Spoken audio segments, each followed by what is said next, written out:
So I have seen videos on YouTube where people talk about how vlogging helps with their anxiety and their depression. And I'm dealing with a lot of that right now. So I thought maybe I would give it a try and see if it helps at all. I have posted other videos, but they're mostly of just my babies. My babies are cats and a snake. I had a dog, but she died from cancer a few years ago, and I had some rabbits. And a long time ago, I had a dragon, a bearded dragon. My babies are my life. I love them very much, which is, I'm sure, why I have a whole entire YouTube channel that's pretty much just videos of them. I think I have like maybe 1 or 2 videos of me on there. My name is Keri, and I have never been anything but a peculiar girl. My favorite color is rainbow, and everyone argues that's not rainbow, that's not a color, but I don't care. It's my favorite color. If you want my individual favorite colors, those are pink and green. I love the number 3, and I really love the number 9 because it's 3 times 3. No really good reason for that. Let's see, when I'm not working, I am hanging out with my cats and my snake. I go to the gym 5 times a week, and on the weekends I try to find something physical to do because I'm finding that helps me feel healthier and happier. And what else can I tell you about me? I am a vegan. I have been a vegetarian for the last 27 years. I have been a vegan for the last 16 of those years. I am 31 years old. My birthday was last Monday. I have celiac disease, so I just found out about that 3 years ago in September, so pretty much exactly 3 years ago. And that just means that I have an autoimmune disease that causes my immune system to destroy and attack the villi in my intestines whenever there's gluten present in my body. And so I have to be very diligent about avoiding gluten. I'm very glad that I was finally diagnosed with that because I was sick for 5 years. I was basically bedbound. I was still working, but I had FMLA because I was so sick, and I would have to miss work, and doctors kept telling me there was nothing physically wrong with me, that it was just all in my head. But then finally, one doctor tested me for it, saying I probably didn't have it, and I did. And all of those symptoms that I've been seeing doctors for, that doctors have been saying were unrelated, turned out that they were all related, and it was all related to this.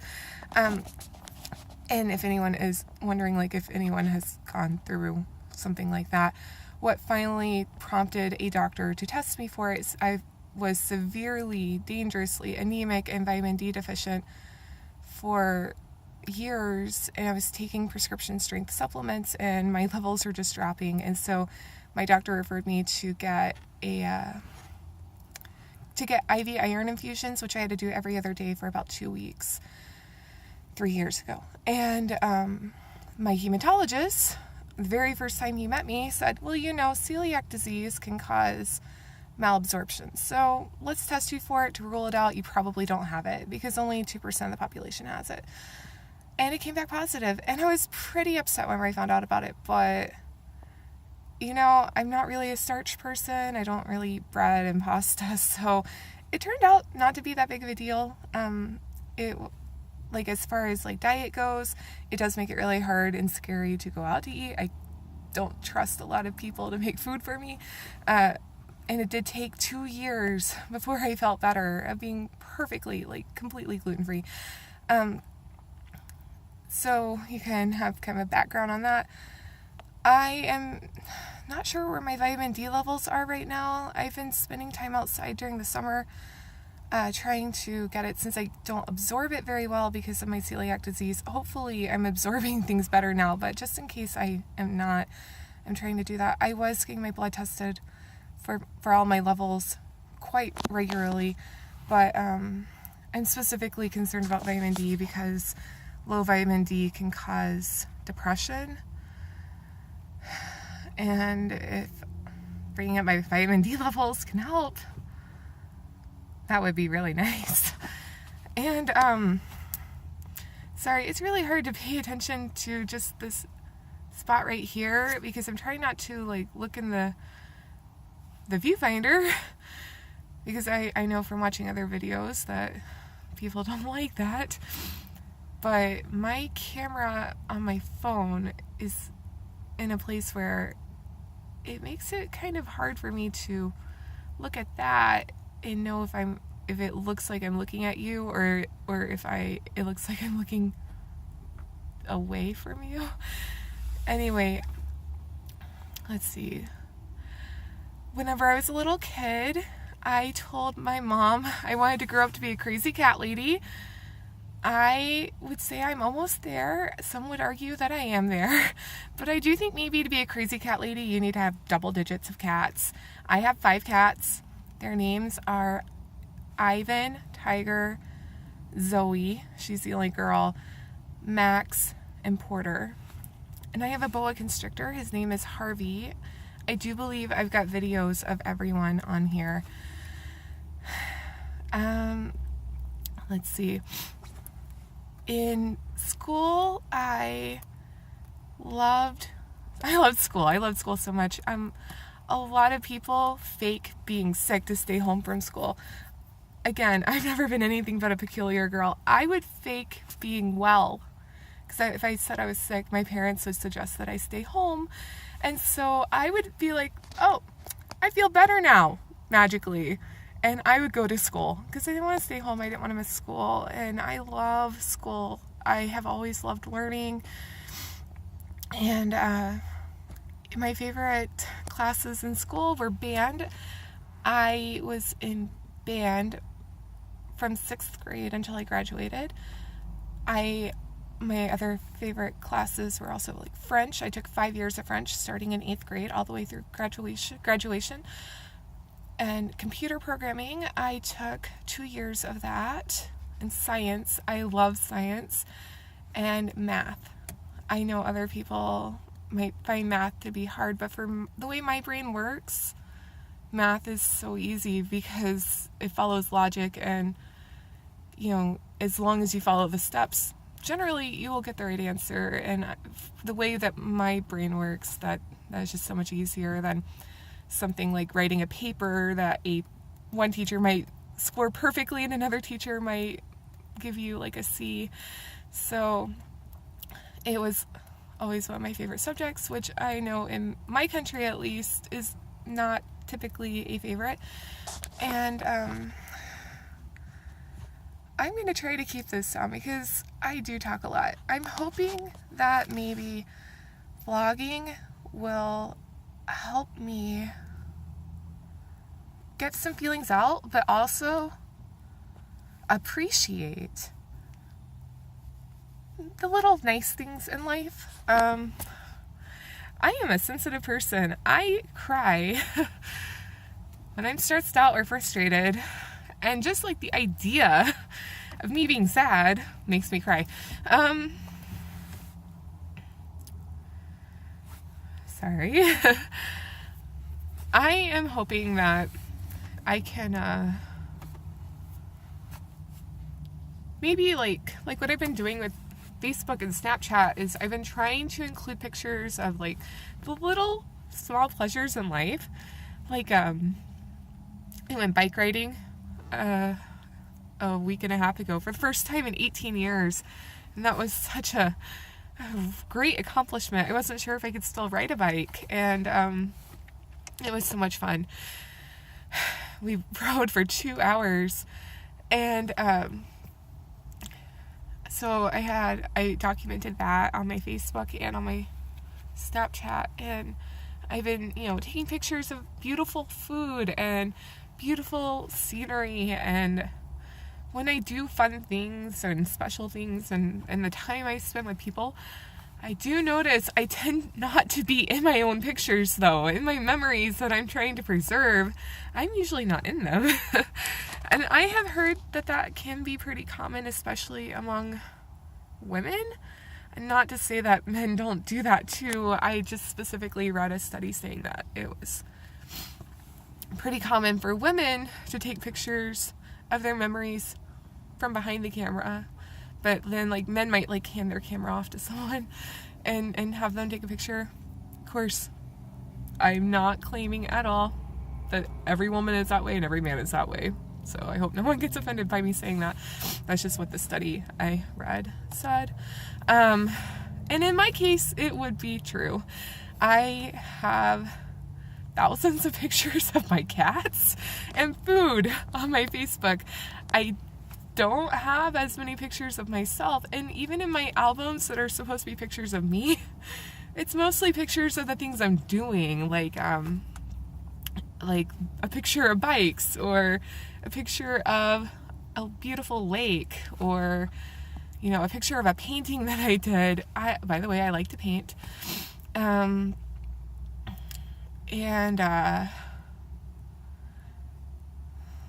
what else do I have pictures of? I like to do makeup. I have always really liked it. I like to do really bright, colorful looks, or glittery looks, or I'm a very creative person, and so I find it to be a creative outlet that I'm actually kind of decent at. But it's hard for me to do now because I can't wear contacts and my eyesight is so bad. So I did it a lot more whenever I wore contacts. But anyway, so I go off on tangents. I take pictures of my makeup, and I take pictures of dresses that I'm wearing and shoes, but very rarely do I just go, oh, this is my face. I used to, but in the last few years, I have really been different, and people are noticing. My friends and family, people who love me, are saying, wow, Keri, you're different. You're kind of more closed off, and I definitely feel like it. I'm feeling very isolated. I'm trying to make friends. I have plans to meet a girl on this app called Patook. Patook, I think is how it's spelled. I just added it recently. It's supposed to be specifically for finding platonic friendships, which I think is something that we definitely need. There are so many apps out there that people use for dating, even if they're not meant to be dating apps, and we need something that's specifically for platonic friendships, because I don't need to date anyone right now. I am not in a emotionally healthy state for dating, but I do want friends. So I'm meeting her. She is a transplant from the Ukraine. She and I seem to have a lot in common. I'm excited. I hope that it turns into someone who I can hang out with sometimes, because I do have one friend that is very close to me in Minnesota. By the way, I'm in Minnesota.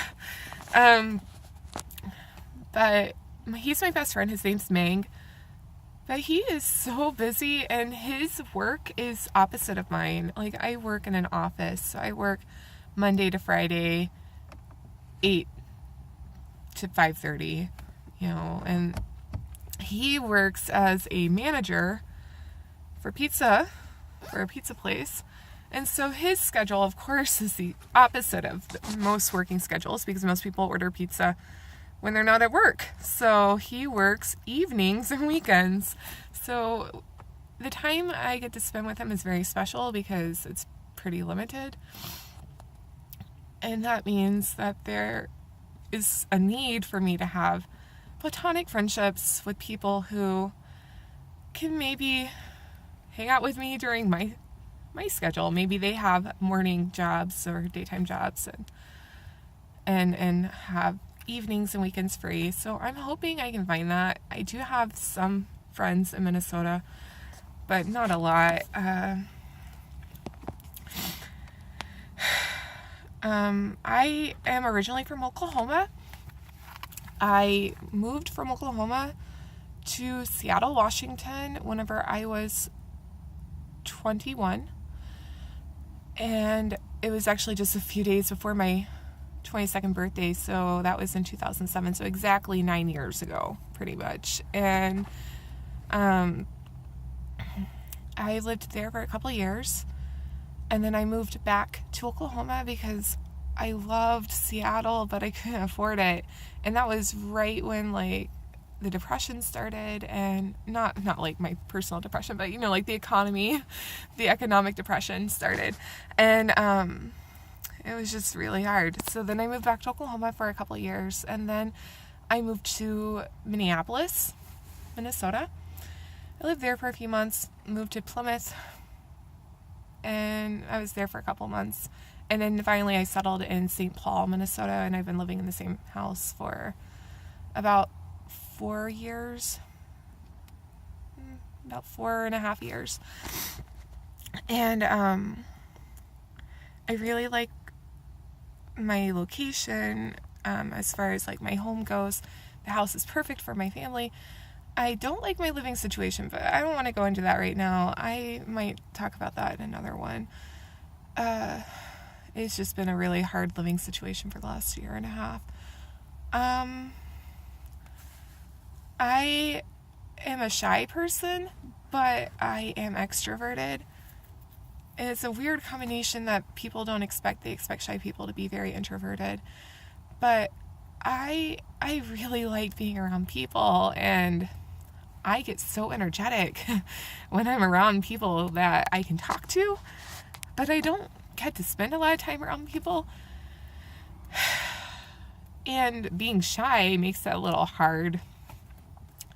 People don't believe me that I'm shy because I definitely don't come off as shy. I know that. I know I don't.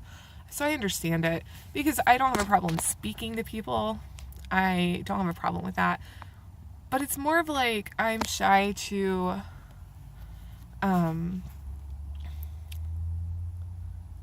initiate interactions with people, I guess. And I'm shy to kind of like reach out and try to make friends and try to invite myself into something or invite them into something. I'm shy in a lot of those ways. Like if I have to talk to someone about work, I have no problem with that because I have a purpose. Like they know why I'm talking to them, and I feel like that's okay. But if it's just like a personal thing, like, hey, I want you to be my friend, that is a little hard for me. This video is getting really long, and I'm probably running late. I got to my work parking lot a little early. Hold on. Oh, my camera's going to move, but I'm trying to look at my Fitbit. Yeah, I've got 12 minutes to walk to work, and I park a half a mile away because I work in downtown St. Paul. I will not edit this because I think if I am going to do these and I edit them, I'm probably never actually going to post them. And so it's just easier if I do it raw. Sorry guys. I really don't think anyone's ever going to watch these anyway. It's not for anyone but me. It's just for me. So thank you. Hopefully I will do this again and maybe I can do it with less eye leakage. Whew. It'd be really nice. Okay, bye.